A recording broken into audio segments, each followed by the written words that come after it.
Bom, olá a todos. Eu vou estar apresentando aqui hoje para vocês o, o post sobre a vida e obra de Neil deGrasse Tyson. Bom, o primeiro objetivo desse pôster, né, quando a gente vê com o objetivo do trabalho, igual outros alunos do vídeo estão apresentando, é incentivar a divulgação científica e também combater formas de preconceito na ciência, sejam elas de raça, sejam elas de gênero, ou sejam elas respeito à nacionalidade. Bom, o Neil deGrasse Tyson, ele é um físico bastante famoso, né? Ele constantemente aparece em muitas obras da cultura popular, séries, filmes, como por exemplo Simpsons, The Big Bang Theory, entre outras séries onde aparece um personagem que faz alusão a ele, seja pelos trejeitos, seja pela característica desse personagem. Bem, muitas vezes nós convemos, né, com cientistas famosos dessa maneira. Nós vemos eles retratados nas obras, sabemos os nomes deles, mas não sabemos a pesquisa ou a vida deles como é que foi. Então, esse trabalho tem também como lado esclarecer isso. Bom, então vamos lá. Em resumo, né, ele é um astrofísico, escritor, apresentador de podcasts, apresentador, roteirista da série Cosmos. Ele é diretor do planetário de Hayden, em Nova York, mas, sobretudo, ele é um excelente comunicador e um excelente divulgador científico, podemos dizer assim. Ele consegue, por meio de uma linguagem simples e descomplicada, explicar assuntos de física teórica, da parte de astronomia, de maneira muito, muito clara e que consiga ser acessível a todas as esferas do conhecimento. Ele consegue tanto falar para um doutor, um pós-doutor ou um graduando em física, quanto ele consegue falar para um cara para uma pessoa que estuda psicologia, para uma pessoa que estuda medicina, ou para alguém que não estude, não faça nenhuma graduação, né, que não seja ensino médio, ou que tenha outro ramo de vida. Então, sobretudo, ele é um excelente comunicador. Atualmente, eu considero o melhor divulgador científico que nós temos em atividade.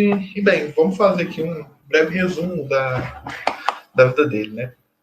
Bom, ele nasce em 1958. Ele é filho de um sociólogo que trabalhava na prefeitura de Nova York e de uma gerontologista. O primeiro contato do Neil com a ciência foi quando ele faz uma visita ao planetário de Hayden, né, em Nova York. Essa visita é marcante porque, bem, ele era um pequeno jovem curioso, né, que tinha muito interesse por aprender, gostava muito de aprender, de estudar. Ele tem um primeiro contato com a ciência, né, ele vê um planetário, ele começa a interagir com as formas, né, então essa visita vai ser fundamental para a vida dele, como a gente gosta de falar no podcast dele, Star Talk. Essa visita é o primeiro contato que ele tem com a ciência e a maior inspiração que ele teve para a vida toda, porque ali ele viu que aquele era o ramo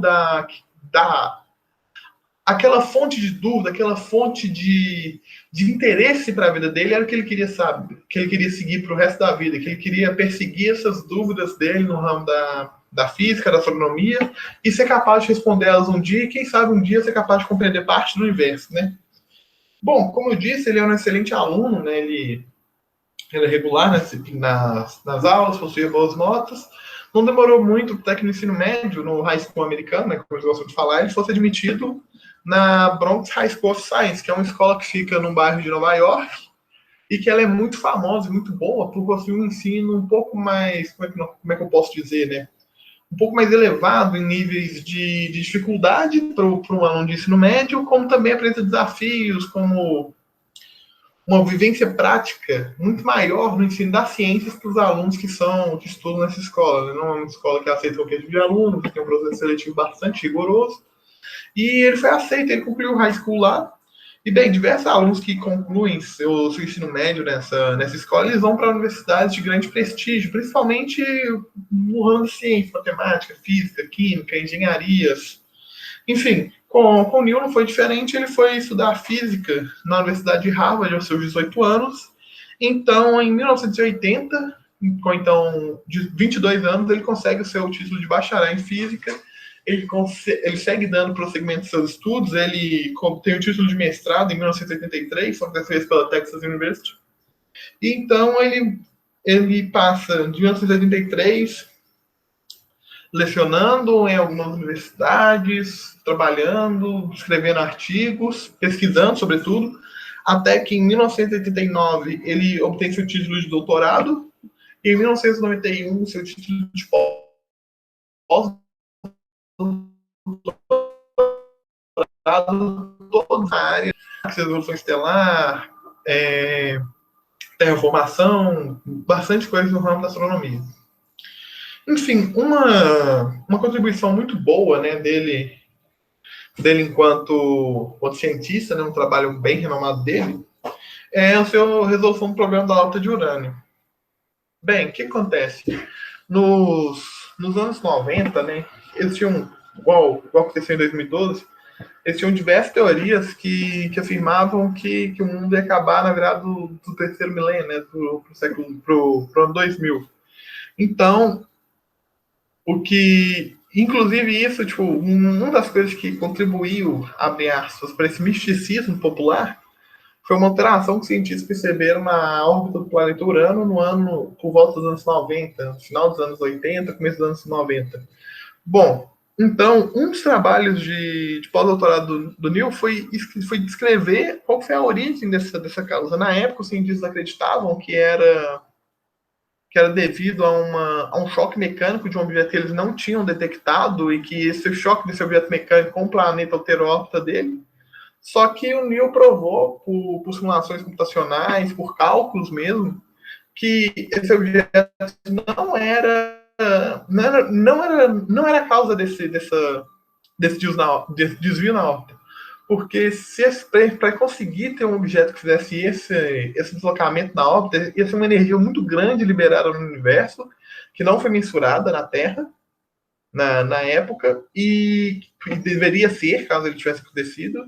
E, sobretudo, por esse objeto ter tanta energia, ele ia não só alterar a órbita do planeta, como provavelmente ele ia extinguir o planeta, ou tirar grande parte do corpo do planeta, alterando ainda mais a órbita. Então, e a teoria da época era essa, que foi algum objeto que causou esse choque mecânico, que entrou em choque mecânico, a gente não sabia de onde veio esse objeto, nem de onde, qual ciência, uma coisa assim, a gente vai propor teorias, e o Neil foi lá e desmistificou esse assunto, certo? De maneira bem convincente, enfim, os astrônomos conseguiram seus estudos até conseguirem determinar qual foi a origem real dessa diferença na órbita do planeta. Bom, prosseguindo, eu gostaria de falar também que, igual eu disse anteriormente, né, ele é um excelente divulgador, um excelente comunicador.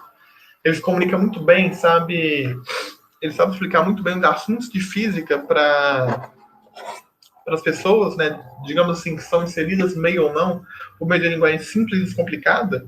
Eu gostaria de recomendar, primeiro, as obras literárias dele, são várias, como a gente pode ver aqui, olha só. Morte dos Buracos Negros, Carta de um Astrofísico, O Céu Não é o Limite, Bem-vindo no Universo. Então, assim, gostaria de recomendar para vocês esses livros, porque eles são escritos com uma linguagem simples e descomplicada, né? Onde qualquer um pode ter acesso, e ele coloca a astronomia, assim, ele explica de uma maneira tão bem, tão clara, que ele desmistifica várias coisas que a gente tem como pressuposto e ensina pra gente muita coisa que a gente nem teria ideia de astronomia, sabe? Assim, ele tem a capacidade de síntese muito grande, muito boa do assunto, certo? Além de tudo, também, ademais, eu gostaria de recomendar para você a série Cosmos, né? Essa série Cosmos, ela foi idealizada pelo Carl Sagan, também outro excelente divulgador científico, excelente comunicador, excelente físico, né? Quem não conhece o trabalho dele, recomendo fortemente ler os livros do Carl Sagan também, ver a série Cosmos, temporada original, que foi produzida e roteirizada pelo Carl Sagan e pela sua esposa Anne. Então, só com a morte do Sagan, que infelizmente morreu, acho que foi no ano de 96, se não me engano a memória, se não me falha a memória, a série ficou parada de 96 até 2010, aproximadamente 14 anos, quando o Sagan resolve voltar a dar vida a esse projeto maravilhoso, que é a série. Então, ele entra em contato com os professores, com os roteiristas originais, produtores originais da série, ele entra em contato com a esposa do Sagan, a Anne, e juntos eles